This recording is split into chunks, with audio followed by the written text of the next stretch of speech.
Olá a todos, bem-vindos ao Instituto Alvo. O Instituto Alvo tem como diretor internacional e fundador o nosso irmão Marcos Soares. O Instituto foca a capacitação ministerial de todos os crentes, nomeadamente dos líderes e dos obreiros das igrejas locais, e para estes constitui-se o Instituto Alvo como uma reciclagem até, porque não, na aprendizagem e método de ensino.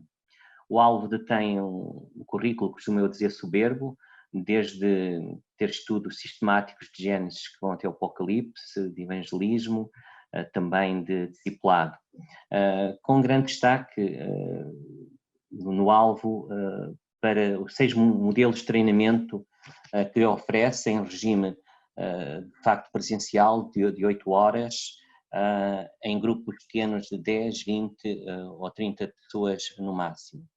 Em Portugal, a direção do Instituto Alvo é constituída pela minha pessoa, Jorge Adrião, por Emanuel Adrião, por Sara Xavier e João Paulo Xavier, e conta com a colaboração de um leque vasto de colaboradores, no sentido de serem professores capacitados e reconhecidos pelo Instituto Alvo, que têm abraçado este Ministério Interconfessional. O Ministério Interconfessional respeita as diferenças denominacionais, mas acima de tudo prima a apresentação da palavra de Deus no seu sentido puro, de evangelho puro. Mas saibamos mais através do nosso diretor Marcos Soares. Olá, bem-vindo ao Alvo, equipando para a vida e ministério. Nosso instituto existe para investir na formação de líderes e obreiros que vão servir como base para o ministério da sua igreja. Nós desenvolvemos um currículo que enfatiza o como fazer. São 6 módulos: Meu lugar no corpo de Cristo, Ensinando a Bíblia, Dons em Ação, Liderança, Vida Pessoal e Vida Relacional. Nossos cursos são oferecidos no formato presencial, em treinamentos de 8 horas, que são realizados na sua igreja ou um conjunto de igrejas que se reúna para promovê-los. Temos também um sistema de líderes multiplicadores. São pessoas que nós credenciamos e que passam a ficar autorizadas a ministrar esses cursos na sua igreja. São as mesmas 8 horas, mas que podem ser feitas em até 5 semanas. Se você se interessou e quiser conhecer mais, acesse o nosso site www.alvoequipando.com.br. Muito bem, então vamos orar ao Senhor. Bom Deus, nós te louvamos, te agradecemos por podermos estar juntos desta forma e podermos, Senhor, desta forma aprender da Tua Palavra, abrir a Bíblia, Senhor, e juntos estudarmos dela e aprendermos e podermos depois aplicar às nossas vidas. Te queremos dar muitas graças, Senhor, e te damos muitas graças por todos estes irmãos que estamos a ver e que estão aqui prontos para aprender mais de Ti. Abençoa, Senhor, cada família, cada lar aqui representado, Senhor.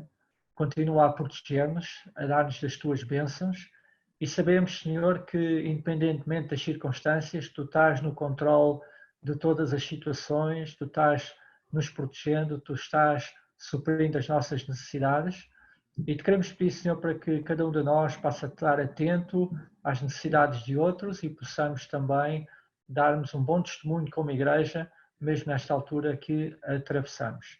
Queremos pedir a Tua bênção, Senhor, para a Tua palavra nesta tarde e para o Marcos Soares, que nos vai trazer a mesma, que o Teu Santo Espírito possa usá-lo e também ajudar-nos a nós a perceber e a aplicarmos nas nossas vidas, Senhor, aquilo que Tu nos queres transmitir nesta tarde.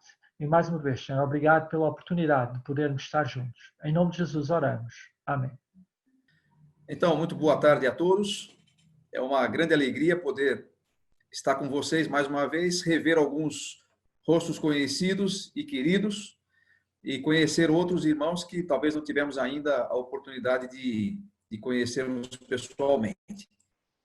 E ainda não temos, porque ainda é só virtual, mas pelo menos já temos aí como ter esse contato aqui nesse evento do Alvo em Portugal. Nosso tema de hoje, que é marcas de uma igreja saudável. Eu vou compartilhar aqui brevemente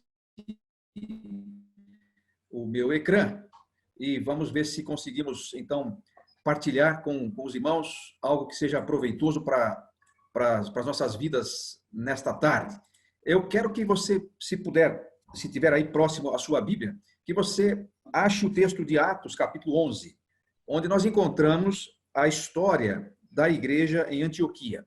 Eu já tive a oportunidade de ministrar esse estudo. Eu estou aqui a pensar que deve ter sido na igreja evangélica de Sintra, quando estive da primeira vez, e eram as conferências do aniversário da igreja, e eu tenho a impressão de ter sido esse o assunto que ministramos lá. Então, aqueles que já estavam lá vão ouvir novamente o mesmo estudo, mas talvez seja importante para relembrarmos coisas que o Senhor quer nos falar. Se alguém me pedisse, ou se alguém me desse a oportunidade de voltar a um momento na história, imagine se Deus me desse a oportunidade, olha, escolha um tempo, uma época da história ou uma igreja que você queira conhecer, e eu pudesse fazer isso para qualquer época e para qualquer igreja, eu pediria, Senhor, eu quero ficar pelo menos 2 semanas a congregar com aquela igreja dos irmãos de Antioquia. Essa igreja é uma igreja fantástica, ela é espetacular sob vários aspectos. Ela nos ensina e nos move de uma forma muito especial, e especialmente nos dias e no contexto histórico que nós vivemos hoje, aqueles irmãos de tantos séculos têm muito a nos ensinar. Eu queria primeiro que você prestasse atenção e acompanhasse, se está com a sua Bíblia aí. Então, a história registrada em Atos capítulo 11, eu vou ler dos versículos 19 até o 30 nesse momento. Diz assim a palavra do Senhor: os que tinham sido dispersos por causa da perseguição desencadeada com a morte de Estevão, chegaram a Fenícia, Chipre e Antioquia. Observe aqui brevemente uma questão. Os que tinham sido dispersos, este texto retoma o capítulo 8, lá de Atos, quando, por causa da perseguição, por causa da morte de Estevão, desencadeou-se uma grande perseguição contra a igreja em Jerusalém. Atos capítulo 8, versículo 1 diz isso. Depois de um parêntese, ele continua a história dizendo o que aconteceu com os que foram dispersos. Alguém já disse que quando a igreja não cumpre Atos 1 e 8, que é sereis minhas testemunhas em Jerusalém, Judéia, Samaria e os confins da terra, essa era a ordem, não era só para ficar em Jerusalém. Alguém disse que quando a igreja não cumpre Atos 1 e 8, Deus permite Atos 8 e 1. Aí vem uma perseguição e as pessoas têm que ser dispersas por todo o império. E aí eles vão cumprindo, por vias quase que obrigatórias, a comissão que lhes foi dada. E agora nós encontramos esses irmãos que foram dispersos aqui na Antioquia da Síria. Então, eles dizem que eles foram então anunciando a mensagem apenas aos judeus, termina o versículo 19. E aí o versículo 20 diz: alguns deles, todavia, cipriotas e sireneus, foram a Antioquia e começaram a falar também aos gregos, contando-lhes as boas novas a respeito do Senhor Jesus. A mão do Senhor estava com eles, e muitos creram e se converteram ao Senhor. Notícias desse fato chegaram aos ouvidos da igreja em Jerusalém, e eles enviaram Barnabé a Antioquia. Este, ali chegando, viu a graça de Deus, ficou alegre e os animou a permanecerem fiéis ao Senhor de todo o coração. Ele era um homem bom, cheio do Espírito Santo e de fé, e muitas pessoas foram agregadas ao Senhor. 25 diz: então Barnabé foi a Tarso procurar Saulo, e quando o encontrou, levou-o para Antioquia. Assim, durante um ano inteiro, Barnabé e Saulo se reuniram com a igreja e ensinaram a muitos. Em Antioquia, os discípulos foram pela primeira vez chamados cristãos. Naqueles dias, alguns profetas desceram de Jerusalém para Antioquia. Um deles, Ágabo, levantou-se e pelo Espírito predisse que uma grande fome sobreviria a todo o mundo romano, o que aconteceu durante o reinado de Cláudio. Os discípulos, cada um segundo as suas possibilidades, decidiram providenciar ajuda para os irmãos que viviam na Judéia. E o fizeram, enviando suas ofertas aos presbíteros pelas mãos de Barnabé e Saulo. Deus abençoe o nosso coração, sua palavra lida nesse momento. Que igreja é essa? Que igreja espetacular. Deixa eu só desculpe interromper aqui um pouquinho. Eu não sei se todos os ecrãs foram desligados, todas as câmeras foram desligadas pelo nosso grande chefe, Jorginho, ou se é a opção de cada um. Se não fizer questão, foram desligadas por mim, porque não estávamos a conseguir ouvir o irmão. Então tivemos de melhorar a banda larga para podermos ouvir melhor. Tá tudo bem. Então tá. Bom, então pela fé eu vou acreditar que todos estão acordados, estão a acompanhar, mesmo que eu não esteja a vê-los. Mas então vamos lá. Vamos pensar então neste caso, né, que é esta igreja de Antioquia. Vejo aqui, irmãos, algumas marcas preciosas que uma igreja deve demonstrar se quer agradar ao seu Senhor.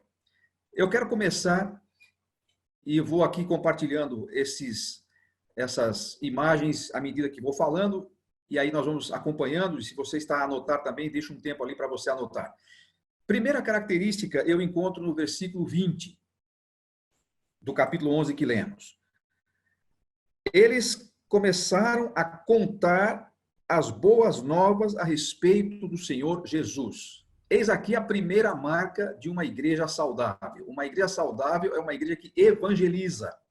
Isso pode parecer óbvio, porque afinal de contas nós somos chamados de igrejas evangélicas, mas às vezes o que pouco fazemos como evangélicos é exatamente evangelizar, anunciar as boas novas a respeito do Senhor Jesus. Embora seja claro, seja óbvio que esse deve ser o nosso papel, às vezes como igreja nós fazemos uma série de coisas e esquecemos de compartilhar das boas novas do Senhor Jesus. Ou então eu costumo usar essa expressão, eu creio que você vai entender o que eu quero dizer. Nós temos, às vezes, a prática de, ao invés de evangelizar, ao invés de praticar evangelização, nós praticamos igrejalização. Quantas vezes as pessoas estão a falar a respeito de sua igreja? Como a sua igreja é boa, como sua igreja é interessante, como sua igreja é grande, ou como sua igreja é... E aí você fale bem da sua igreja, o que mal dela. O que acontece é que nós não fomos enviados para pregar a nossa igreja, nós fomos enviados para pregar exatamente o que esses irmãos pregaram. As boas novas a respeito do Senhor Jesus. É isso que transforma. Nós sabemos disso. Nossa igreja não salva. Nossa igreja não tem o poder de Deus disponível para fazer dele o uso que quisermos. Nossa igreja não transforma as pessoas. É Jesus que transforma. E é essa a mensagem que uma igreja madura tem que anunciar. Uma igreja que evangeliza é a primeira marca de uma igreja madura, de uma igreja saudável. Eles anunciavam ali as boas novas a respeito de Jesus. Em tempos de tão poucas notícias boas, anunciar as boas novas de Jesus é a única esperança. Eu tenho dito aqui aos meus irmãos que costumam usar muito as mídias sociais, e que usam sempre, não só nesses dias, mas eu tenho dito, aproveite esse tempo que nós temos para espalhar, para repartir esperança em Jesus. Às vezes ficamos aí a discutir as questões políticas, econômicas, sociais e tal, todas são importantes e relevantes, mas qual delas, irmãos? Qual delas traz a esse mundo esperança, senão a mensagem das boas novas de Jesus? Eu tenho percebido que, não sei se em todos os lugares é assim, mas tenho percebido que, às vezes, como igreja, nós temos limitado a evangelização do mundo perdido a ações institucionais ou de grande vulto, de grande porte, como, por exemplo, as campanhas evangelísticas, as cruzadas, etc. E eu não tenho nada contra essas coisas, mas perceba que eles faziam isso de uma forma orgânica, de uma forma pessoal. Não há registro aqui de grandes movimentações institucionais da igreja para o evangelismo. Quando você lê o texto, a dinâmica do texto deixa claro, pelo menos a mim deixa muito claro, que nós estamos tratando de uma evangelização pessoal. Veja só o que diz aqui o texto. Eles chegaram a Fenícia, chegaram a Chipre, chegaram a Antioquia, e alguns deles começaram a falar aos gregos, contar. Parecia uma coisa absolutamente natural. Deixe-me compartilhar com vocês uma pesquisa que foi feita há algum tempo. Essa pesquisa já tem 20 anos, ou um pouco mais, talvez cerca de 20 anos, Então, talvez cientificamente não esteja tão atualizada, mas eu tenho a percepção de que ainda ela reflete uma situação verdadeira aqui. Dê uma olhada nesse gráfico. Essa pesquisa foi feita, como eu disse, há uns 20 anos passados. Como as pessoas que estão nas igrejas conheceram a Cristo? Observe aqui embaixo, nas cruzadas evangelísticas, que demandam muito dinheiro, muito tempo, muito esforço. Naquele momento em que a pesquisa foi feita, 4,4% das pessoas que conhecem a Cristo foram ganhas por meio de cruzadas evangelísticas. Ora, programas de rádio, 2,9%. A pregação de um pastor, 2,9%. Sermões, 2,9%. Lendo a Bíblia sozinho, 1,8%. Por literatura, tratados evangelísticos, 1,7%. Programas de televisão e filmes, 1,1% cada um dos dois. Agora, preste atenção nisso. Como você conheceu a Cristo? Através de parentes, 49,7%. Através de amigos, 29,9%. Fazendo uma conta rápida, 80% das pessoas que responderam à pesquisa disseram que tinham conhecido a Cristo por meio da evangelização pessoal, parentes e amigos. Eu acho essa pesquisa muito importante para que nós repensemos as nossas ações evangelísticas. Evangelização sempre funcionou melhor quando ela foi feita do jeito que a igreja de Antioquia fazia, como ações pessoais. Você compartilha a sua fé com seus amigos, com seus vizinhos. E nessa pandemia que estamos a viver, por mais incrível que possa parecer, embora não possamos fazer grandes aglomerações e, portanto, nesse momento não podemos evangelizar por cruzadas, por eventos de grande porte. Só podemos fazer isso nesse momento de forma pessoal. E sabe que há pessoas que estão fazendo isso? Eu, esses dias, ouvi de uma irmã, de um casal que mora num prédio de apartamentos e eles não podem ter contato pessoal. Então, sabe o que ela fez? Ela começou a fazer bolos e ela fez um para cada vizinho. Eu não sei quantos são, talvez sejam 20 ou 30. Ela não fez tudo num dia só, ela foi fazendo isso. Aliás, tempo é o que não nos falta agora, já que não podemos sair. E ela foi porta a porta e deixava ali um bolo e um tratado e um contato. Porque, além de ler o folheto, a pessoa poderia depois entrar em contato com ela e eles podiam conversar. E ela está descobrindo que há vizinhos que moravam à sua volta há décadas e eles nem sabiam que um existia e que o outro existia. Então, esse momento, nesse instante tão difícil, ela está a encontrar uma forma de pessoalmente testemunhar de sua fé para os seus vizinhos. Não é uma coisa interessante? Não é importante pensarmos nisso? Pensemos, então, nesses dois aspectos. Vamos espalhar esperança. Use, irmão, sua mídia social para falar de Jesus. Eu tenho ficado muito chateado. Eu não sei, talvez não seja a mesma situação em Portugal, mas vocês estão a acompanhar aqui, o Brasil está efervescendo, inclusive politicamente.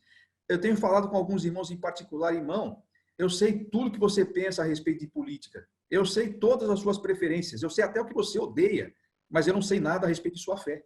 Se uma pessoa passar por sua timeline, ela vai saber tudo sobre o que você pensa sobre política, economia, pandemia, mas não vai saber nada do que você pensa sobre Jesus. Isso não é marca de maturidade. Uma igreja madura evangeliza, espalha as boas novas a respeito de Cristo. Essa é a primeira marca. Podemos ir para a segunda?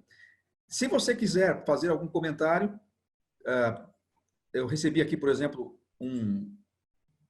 você pode fazer isso no chat e pode pedir depois a palavra também, e aí poderemos ter um tempo de compartilhamento. Sim, peço desculpa, Márcio, dizer que basta ativarem os vossos microfones, está bem? Todos têm a permissão para poder ativar, se quiserem.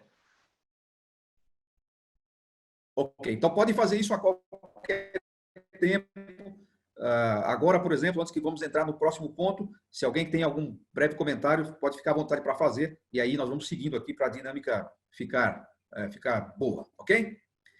A Lívia compartilhou, só que eu bloqueei o bate-papo, mas já voltei a ativá-lo. Atos 11:19, evangelismo de forma pessoal, mídia social para evangelizar. Ok, obrigado pelo reforço aí desse ponto, Lívia.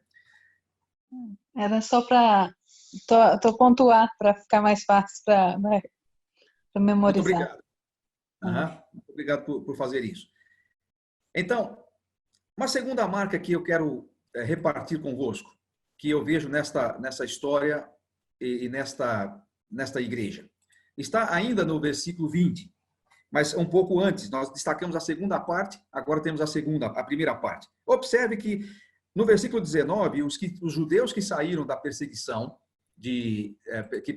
saíram da perseguição lá de Estevão, eles anunciavam apenas aos judeus. Porém, alguns deles, que eram cipriotas e sireneus, africanos e cipriotas, foram a Antioquia e começaram a falar também aos gregos. E eu vejo aqui uma marca importante para uma igreja madura.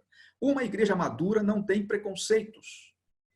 Havia na igreja em Jerusalém, e os irmãos sabem bem disso, uma grande dificuldade, especialmente nos primeiros anos, para que se aceitassem os gentios ao corpo de Cristo.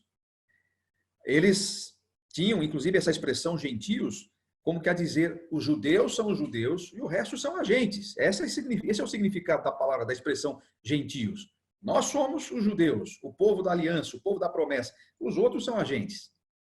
E mesmo no começo da igreja, especialmente os que se converteram egressos dos fariseus, tinham uma grande dificuldade com o evangelho ser pregado para quem não fosse judeu.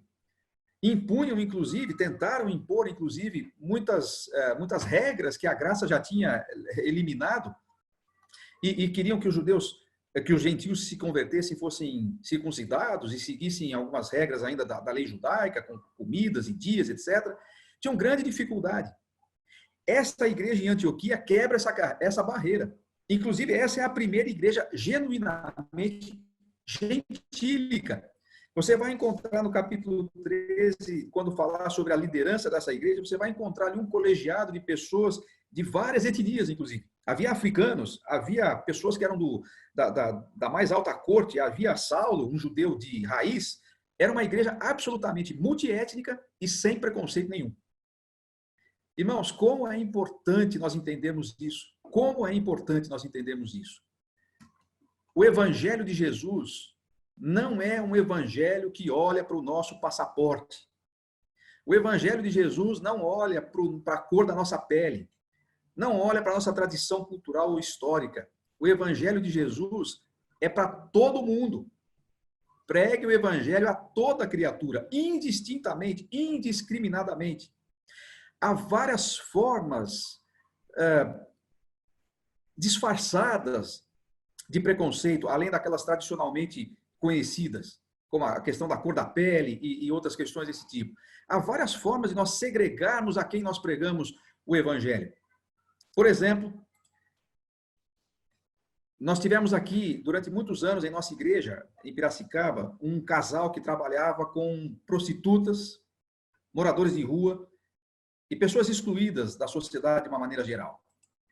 E foi muito interessante nós termos esse casal na nossa igreja, porque além de eles conseguirem envolver outros cristãos na evangelização dessas pessoas, nossa igreja precisou começar a aprender a lidar com pessoas que eram diferentes de nós. Nós começamos a receber na igreja mulheres que viviam na prostituição e que chegaram para a igreja e que se sentaram ao nosso lado, como era de se esperar, e que estavam conosco, que estavam comungando conosco da nova fé que elas tinham abraçado. Nós começamos a receber pessoas que eram homossexuais, travestis, garotos de programa, que estavam agora passando a partilhar conosco o mesmo espaço. E eu tenho que dizer a você que houve um período em que nós como igreja, precisamos aprender a lidar com isso. Havia pessoas da igreja que tiveram dificuldade em acolher essas pessoas. Pode parecer incrível, mas nós estávamos tão acostumados a viver com os iguais, que quando os diferentes começaram a chegar, nós evidenciamos o tanto de preconceito que nós tínhamos. Nós, parafraseando o texto, nós só queríamos pregar aos judeus, aos gregos não. Porque os gregos são muito diferentes de nós. Os gregos têm uma cosmovisão diferente, eles têm que deixar muitas coisas complicadas para aceitar o evangelho. Eles têm que passar por um processo profundo de discipulado.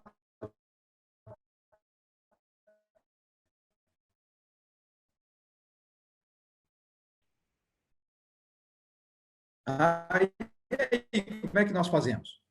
Tivemos que aprender isso. Nós não somos melhores do que ninguém. Se não fosse a graça de Deus, meus irmãos, onde nós estaríamos?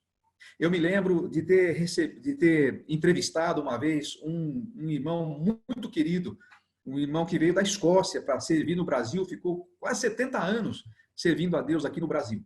E nós estávamos num encontro com jovens a entrevistá-lo para ouvir um pouco suas histórias missionárias. E ele começou a contar como foi difícil ele, 70 anos atrás, deixar o seu país, pegar o navio, vir aqui para o Brasil para servir a Deus aqui e tal. E aí começou a falar das diferenças culturais, dos choques que ele teve e tal. Em um momento ele disse assim, mas eu então aprendi, que eu aqui abro aspas para o nosso saudoso irmão Henrique King, ele disse assim, então eu tive que aprender que eu não tinha vindo aqui ao Brasil para fincar nas terras brasileiras a bandeira da Escócia, mas a bandeira do Evangelho de Jesus. Aquela frase foi muito impactante para mim, porque esta é a verdadeira questão. Nós devemos muito a irmãos que vieram para cá, no caso do Brasil, especialmente os irmãos do Reino Unido, da Alemanha e da América do Norte, no nosso caso. Nós devemos muito a esses irmãos que vieram para cá e nos olharam não como simplesmente como um povo diferente do nosso, que tem culturas diferentes e que tem situações diferentes que são inferiores a nós, mas como um povo como Deus nos vê, como Deus nos via, um povo que precisa do Evangelho, um povo que precisa da graça de Deus. Irmãos, todos nós sabemos disso. Deus, quando olha a humanidade, Deus, quando olha a raça humana, ele não nos divide da forma como nós costumamos nos dividir. Ele não nos divide entre brancos, pretos ou pardos. Ele não nos divide entre intelectuais e ignorantes.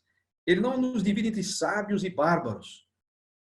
Ele nos divide entre salvos e perdidos. Essa é a única divisão que a raça humana tem.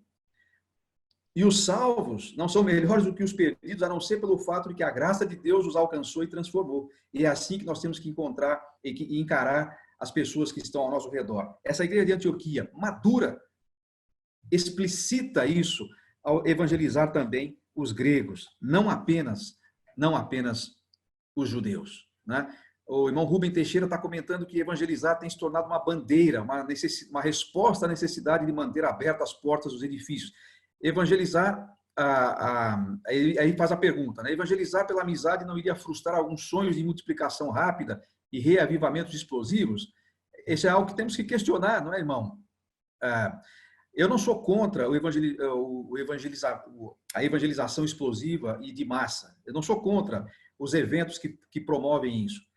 Mas é sempre bom pensar que quando esses eventos são bem feitos, há um treinamento e uma preocupação muito grande com os relacionamentos. Então, muitas equipes são treinadas para dar apoio àqueles que se manifestam ou manifestam interesse pela fé durante as cruzadas, de maneira que, às vezes, a semente é lançada no atacado, no grosso, mas o trabalho ali da evangelização efetiva vai acontecer no varejo, não é? Eu creio que isso é algo para se perceber. E é verdade, como diz o irmão Rubem, que evangelizar pela amizade, pelo exemplo, leva tempo e energia. Isso é verdade. Embora seja mais barato, do ponto de vista financeiro, talvez leve mais tempo, porque construir relacionamentos vai demorar um pouco mais. Mas o resultado será sempre mais duradouro, pelo menos é assim que eu vejo também. Então, a segunda marca, uma igreja sem preconceitos, que via as pessoas como pessoas que precisam da graça de Deus, que não merecem nada, mas que precisam da graça de Deus. Não sei se alguém quer fazer aqui, quer pontuar alguma coisa, algum comentário, antes de irmos para a terceira marca que eu gostaria de compartilhar convosco.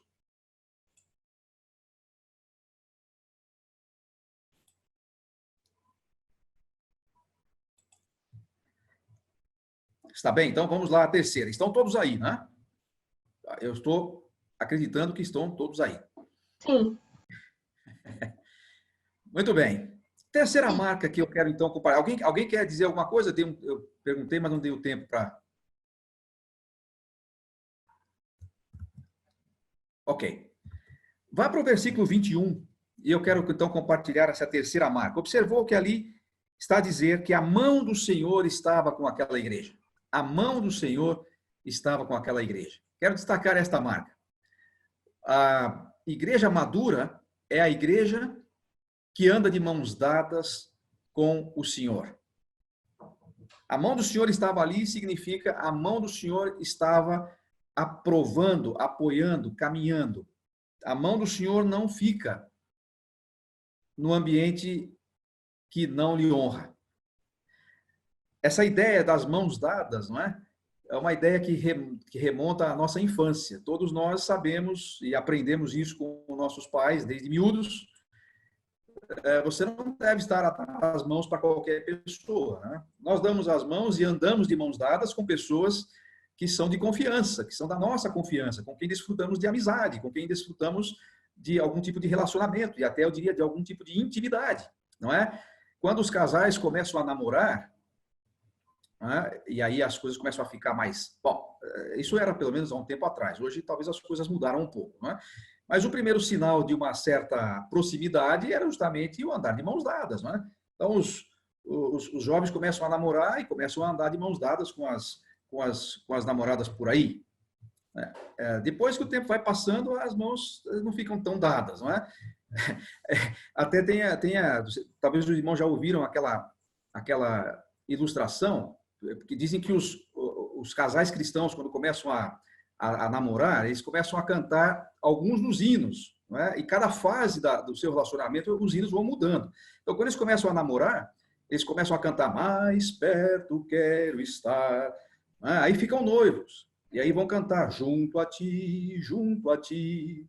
Mas depois passam aí 15, 20 anos de casado e aí o hino muda. E aí o hino passa a ser eu no meu cantinho e tu no teu.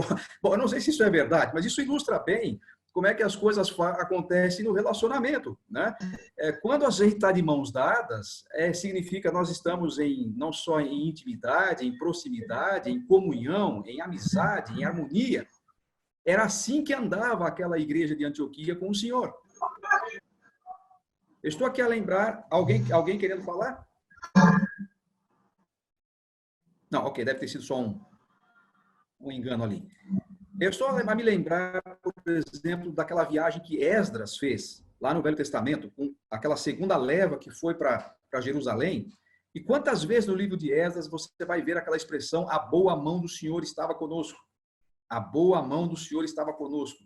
Irmãos, se nós não tivermos a boa mão do Senhor para conosco, nós podemos ter influência, podemos ter dinheiro, estou falando como igreja, podemos ter influência política, podemos ter dinheiro, podemos ter publicidade, podemos estar bem relacionados com o governo, com a imprensa, e eu não vejo nenhum problema em que a gente tenha acesso a essas coisas, mas só estou a dizer que o que nos interessa mesmo não é ter a aprovação das instituições humanas e da opinião pública. O que nos interessa é ter a aprovação e a companhia do Senhor da igreja. Lembra-se de Moisés, lá quando Deus ameaçou deixar o povo à sua própria sorte, disse, eu não vou mais. Deus disse, eu estou cansado desse povo, eu não vou mais acompanhá-los nessa viagem. E Moisés implorou, rogou fervorosamente, Senhor, ele disse, se a tua glória não for conosco, não nos faça sair deste lugar. Uma igreja que não anda de mãos dadas com o Senhor vai andar de mãos dadas com o quê? E esta é a pergunta que temos que fazer para testar a maturidade da nossa igreja. Não é o nível de influência nas mídias sociais que nós vamos ter como igreja, não, que faz a nossa igreja ser aprovada. É o tanto de intimidade e de proximidade que nós temos com o dono da igreja. É isso que vale. Então, aqui está uma terceira marca de uma igreja madura. Uma igreja que anda de mãos dadas com o Senhor, que tem do Senhor a aprovação. Esse é o selo de qualidade que vale. Sua igreja é boa? É tão boa na medida em que anda em sintonia, em harmonia com o Senhor. Essa é a terceira marca. Então, vamos recordar as três? Lívia, você que está aí nos anotando para nos ajudar. Vamos recordar as três primeiras que nós vimos e depois, então, vou novamente abrir um espaço para se alguém quiser fazer algum comentário aí, enquanto funciona essa apresentação. Primeira marca, igreja que evangeliza. Segunda marca, uma igreja sem preconceitos. Terceira, uma igreja de mãos dadas com o Senhor. Há alguém que quer fazer um comentário? Pediu a palavra?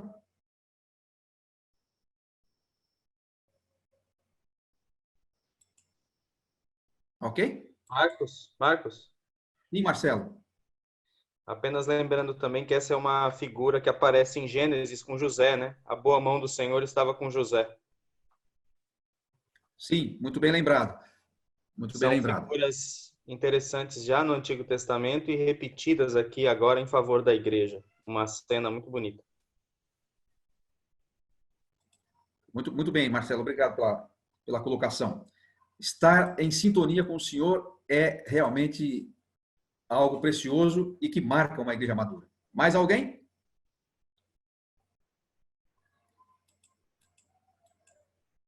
Olá. Pois não, Me Valéria? ouve? Então, eu gostaria só de lembrar, já no Novo Testamento, saindo do Antigo Testamento, que mesmo Jesus, ele não fez muitos milagres na sua terra natal, porque lá ele não encontrou fé. Então, eu acho que demonstra, é um exemplo que demonstra também isso, né? A falta de intimidade com o Senhor, no caso, a falta de intimidade com Jesus, quando ele passou pela cidade de Natal, da cidade natal dele, e ele não pôde fazer muitos milagres, porque lá ele não encontrou fé suficiente para isso. Ok, obrigado, irmã Valéria, pela participação. Mais alguém? Olá. Sim. Alô? Antônio Rodrigues. Pois não, irmão Antônio? Ok, é só para falar um pouco sobre a evangelização, nesse caso, o evangelismo pessoal. Eu, quando me converti, uma das formas que nós nos apercebíamos de crescimento da igreja e de forma saudável era quanto mais crentes ou pessoas que eram evangelizadas e trazidas para serem discipuladas. Hoje em dia, a evangelização torna um incômodo e a igreja hoje, vemos o crescimento da igreja mais por outro tipo de propagandas e ofertas, mais do que propriamente evangelismo, nesse caso, evangelização pessoal ou familiar, e torna um pouco uma das formas também que faz com que as pessoas ficam um pouco desanimadas dentro da igreja local onde assiste. E é um caso que acontece muito mesmo. E precisamos mudar esse quadro. Ok. Então, talvez é um bom momento para nós olharmos para este exemplo cá, não é? E tentarmos aprender com esses irmãos aqui, não é? O evangelismo pessoal, a proximidade com o Senhor, porque realmente quanto mais próximos dele, mais veremos sua mão agindo entre nós. Muito bem.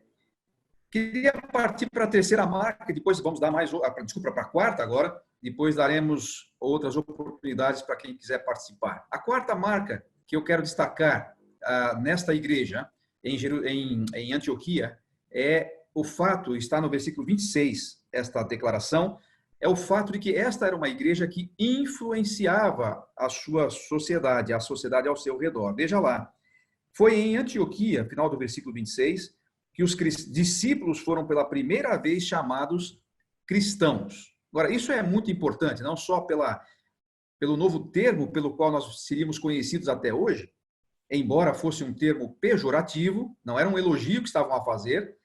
A ideia ali de chamar os discípulos de cristãos era zombeteira, era no sentido de diminuí-los e dizer, são lá os cristinhos. E a maioria das pessoas que dizia isso, aliás, quem dizia isso era a sociedade incrédula, que não cria na ressurreição de Jesus. E, portanto, viam nos discípulos de Cristo alguns fanáticos que estavam a seguir um morto. Eles não tinham a convicção da ressurreição que os discípulos tinham. Então, disseram isso de uma forma bastante pejorativa. Mas isso significa que eles foram notados. A igreja de Antioquia estava de tal maneira sendo atuante naquela sociedade que eles não podiam deixar de ser notados. Tem um ditado que os americanos usam que diz assim: ninguém chuta cachorro morto. Ninguém liga, ninguém se importa para quem não está fazendo diferença. Há uma outra frase que nós usamos que diz: quem não é visto não é notado. Para se você não é lembrado, desculpa, quem não é visto não é lembrado. Então, se você não está em algum tipo de evidência, ninguém vai se importar consigo. Mas se eles chegaram ao ponto, a sociedade incrédula ao redor da igreja de Antioquia, se chegaram ao ponto de criar para eles um nome, um apelido, eles são os cristãos. É um sinal de que aquela igreja causava influência, fazia diferença no lugar onde estava. E por que faziam essa diferença? Primeiro, pela mensagem que pregavam. Eles anunciaram o Senhor.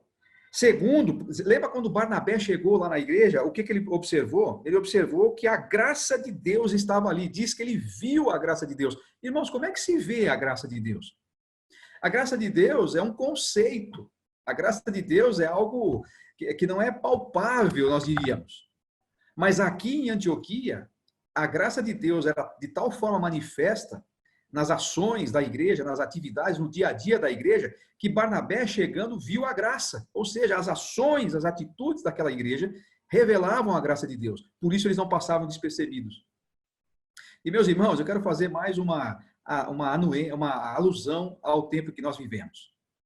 Todos os nossos templos estão fechados agora. Aqui também, eu creio que aí no Brasil, alguns dos Estados Unidos que estão a nos assistir aqui, em São Tomé e Príncipe, os templos cristãos estão fechados pela pandemia. É um bom momento para nós perguntarmos quem vai perceber isso. Porque se a nossa igreja se limita, se a nossa influência como igreja se limita aos nossos ajuntamentos e aos nossos templos, nossos edifícios, ninguém vai notar a nossa ausência, a não ser porque vai haver mais espaço para parquear os carros, já que nós não estamos lá a invadir o espaço deles nos finais de semana. Uma vez eu ouvi um pregador a falar sobre esse tema. Se sua igreja saísse do mapa, quantos perceberiam isso? Eu me arriscaria a dizer que em algumas igrejas, se elas vierem a fechar as portas definitivamente, talvez nem alguns dos membros da sua igreja não vão perceber. Tão pouca é a influência que ela causa no lugar onde está. Irmãos, esta igreja foi notada, ela foi observada. Agora, não me parece ser, e se for o caso, eu não vou discutir isso, porque o texto não deixa muito claro, mas não me parece ser o caso aqui que eles foram notados por escândalos, que eles foram notados pelas brigas teológicas que eles faziam ali dentro da igreja de Antioquia. Não me parece que foram notados pela falta de ética dos seus membros. Parece-me que foram notados pela graça de Deus, que incomodou a sociedade incrédula até ao ponto de colocar-lhes essa alcunha. Eu digo isso, irmãos, porque o Senhor Jesus Cristo disse para os seus discípulos, lá na sua última mensagem a eles antes da crucificação, disse a eles que a marca que chamaria a atenção dos discípulos na terra não era a sua teologia, não era o seu poder econômico, financeiro ou político, mas era o amor com que os irmãos se amariam uns aos outros. A igreja que chama a atenção por qualquer outro motivo que não seja o amor mútuo e a manifestação da graça de Deus, a revelação prática da graça de Deus ao mundo, está em erro. Não é uma igreja madura. Nós temos um problema com a nossa língua portuguesa, com os acentos gráficos, não é?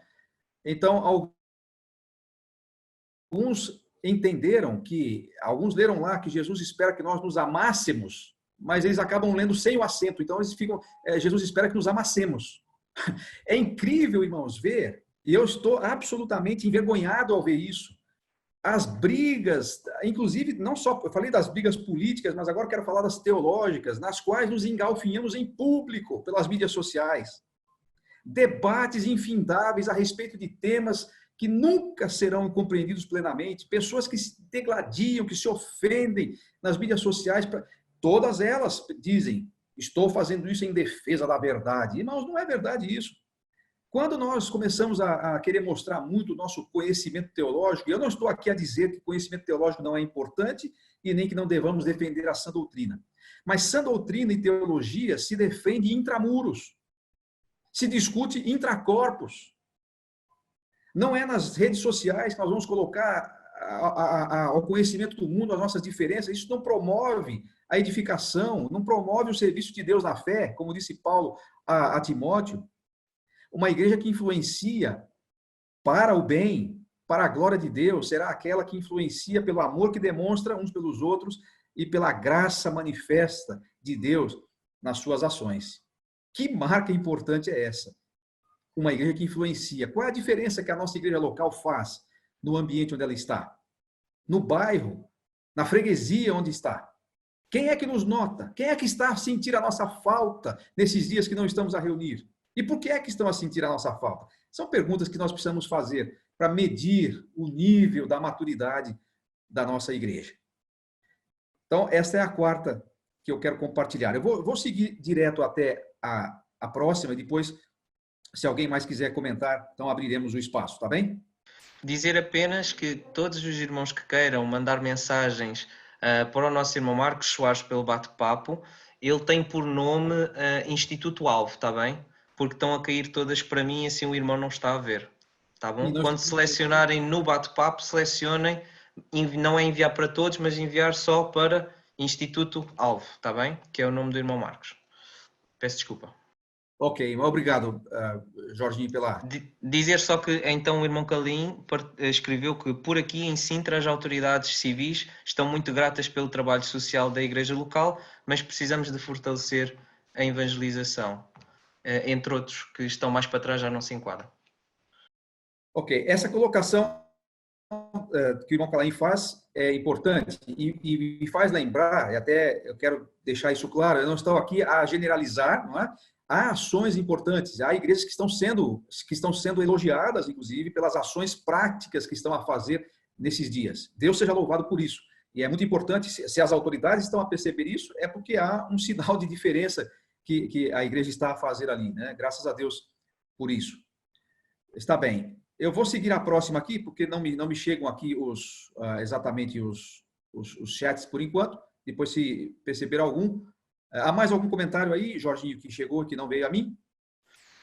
Alguns. Uns são notações da Lívia, mas penso que só se quiser que eu leia. E outros são do Rones, acho que é assim. Não estou a ver aqui o resto do nome.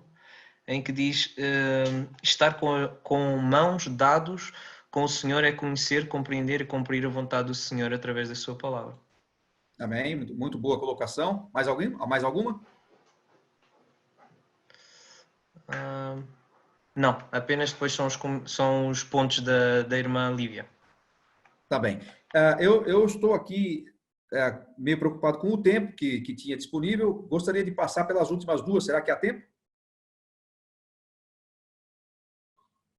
Por mim, sim. Sim, irmão. Ainda faltam 10 a 15 minutos. Tá bem. Pretendo usar talvez 10 minutos, então, para finalizar isso, para podermos ter um tempo de partilha aqui, se alguém mais quiser, e há os avisos finais aí da equipe. Então, vamos agora ao versículo 24, aos versículos 24 e 26, e aqui nós encontraremos essa próxima marca que quero destacar. Uma igreja que cresce em números. Veja lá o versículo 24. Diz assim, final do versículo, muitas pessoas foram acrescentadas ao Senhor naquela igreja em Antioquia. E diz lá o versículo 26 que quando Saulo e Barnabé chegaram lá, reuniram com a igreja e ensinaram a muitos. E a versão revista e atualizada diz assim, ensinaram uma numerosa multidão. Observe isso, meus irmãos queridos. A igreja em Antioquia, que começou com o resultado de uma perseguição, mas que primou-se por espalhar as boas novas do Evangelho de Jesus a todas as pessoas, independentemente de raça, ou de credo, ou de qualquer outra circunstância, experimentou um crescimento exponencial. Uma numerosa multidão, não é meia dúzia de pessoas, é um grande ajuntamento de pessoas. E eu quero usar com cuidado as palavras para falar desse aspecto, porque números não são tudo em relação ao desenvolvimento de uma igreja. O crescimento numérico por si só, isoladamente, não é um referencial satisfatório para entender que essa igreja está no caminho certo, está de mãos dadas com o Senhor, etc. Só os números não. Mas também nós não podemos deixar de considerar esse aspecto. E eu não estou a falar isso baseado nos manuais de crescimento de igreja que nós temos hoje em dia. Alguns são bons, inclusive, mas eu não estou a me preocupar com eles agora. Estou a focar a minha atenção no que nos ensina o livro de Atos. Crescimento numérico fazia parte de toda a história da igreja no livro de Atos. Sim, é verdade que algumas igrejas tiveram um crescimento numérico maior do que outras. A igreja em Jerusalém, nos primeiros anos, chegou a quase 10 mil pessoas. Nós encontramos lá uma conversão em massa nos primeiros meses da igreja. E depois, dia a dia, a igreja ia acrescentando, Deus ia acrescentando à igreja os que iam sendo salvos. Esse mesmo crescimento não foi verificado em outros lugares. Por exemplo, nós falamos muito dos bereanos, né? Os bereanos eram mais nobres que os de Tessalônica. No entanto, não há registro de que uma igreja tenha sido sequer fundada em Bereia. A igreja que foi fundada era em Tessalônica.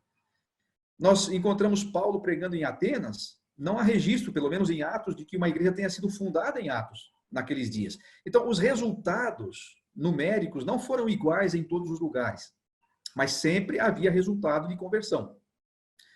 O nosso querido pastor Hernandes Dias Lopes, que é brasileiro, mas sempre tem estado aí em Portugal, e creio que muitos o conhecem, pelo menos pelas suas pregações na internet, ele costuma usar duas expressões. Ele diz: nós não podemos cometer nenhum desses erros. Em relação aos números e ao crescimento numérico da igreja. Um dos erros é a numerolatria, a idolatria dos números. Nós queremos crescer a qualquer custo e as estatísticas e os resultados numéricos passam a ser uma obsessão. Queremos crescer de qualquer maneira, mesmo que para isso tenhamos que tergiversar com a ética e com o conteúdo do evangelho. Nós queremos crescer. A ânsia e a idolatria dos números é perigosa e errada.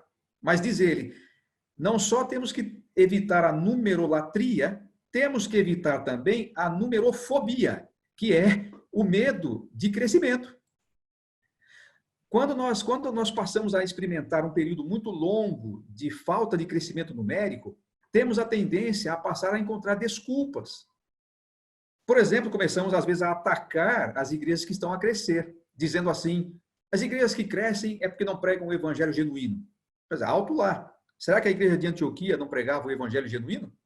Qual é a indicação que nós temos disso? Ao contrário. O que é que eles pregavam? Anunciavam a mensagem a respeito de Jesus. Nada mais dogmático e correto do que isso. A igreja em Jerusalém experimentou um crescimento exponencial. Será que pregavam um evangelho falso? Sim, eu sei, irmãos. E aqui no Brasil, infelizmente, estamos a exportar algumas dessas tendências aí para vocês em Portugal. Eu sei que há movimentos que só pregam coisas que não convêm à sã doutrina e que isso explica parte do seu crescimento. Eu sei. Mas nós não podemos generalizar, porque há igrejas na nossa época que estão a crescer numericamente e não estão pregando o evangelho falso. O que talvez estão a fazer é que estão a compreender melhor a abordagem que devem ter em relação às pessoas que estão ao seu redor. Estão começando a se preocupar mais com aquilo que dissemos antes, com o relacionamento em relação à sociedade onde estão inseridas e outras questões que podem ser discutidas, que não é nosso propósito aqui. Vou repetir com muita cautela o que disse até aqui sobre esse assunto. Números não são tudo, mas são alguma coisa. Se nós não estamos a crescer, precisamos verificar por quê.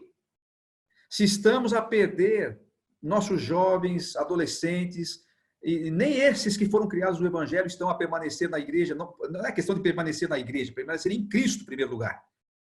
Alguma coisa pode ser que estejamos a fazer errado. Estamos a incorrer em erro, precisamos rever isso. Não podemos focar nos números, mas não podemos esquecê-los. Esta igreja em Antioquia era uma igreja madura e tinha crescimento numérico. Todas as igrejas vão crescer exponencialmente? Todas terão uma numerosa multidão? Não. A própria história dos Atos vai nos mostrar que não. Mas todas cresciam. que é que se faz quando nós temos um bebê em casa? Levamos mensalmente, pelo menos, ou regularmente, ao pediatra e ele vai medir e pesar. A primeira coisa que um pediatra faz quando um bebê chega ao seu consultório é medir e pesar. E por que ele faz isso? Porque ele quer verificar se aquele corpo está saudável e uma das referências tem que haver um crescimento natural. Ganho de peso, crescimento físico, são indicadores de que um deles, não é o único, mas é um dos indicadores de que as coisas estão normais. Agora, nós todos sabemos muito bem, os bebês não crescerão na mesma proporção e quando forem adultos, nem todos terão o mesmo tamanho. Uns serão mais altos, como o nosso irmão João Paulo Xavier, uns serão mais miúdos, como eu, e assim é. Mas todos devem ter um crescimento natural e normal. As igrejas também são assim. Nem todas as igrejas terão o mesmo número explosivo de membros, como foi o caso em Antioquia, mas todas precisam crescer. E quando isso não acontece, é um sinal de que está faltando em alguma área maturidade, e isso é uma coisa que precisamos rever, não é? Estamos vendo aqui também estão chegando agora aqui para mim alguns comentários aqui, vou pegar aqueles que consigo ver, Jorginho, depois me ajude se faltou algum. Verificamos hoje que algumas igrejas estão a enfraquecer porque o evangelho de Jesus está fraco.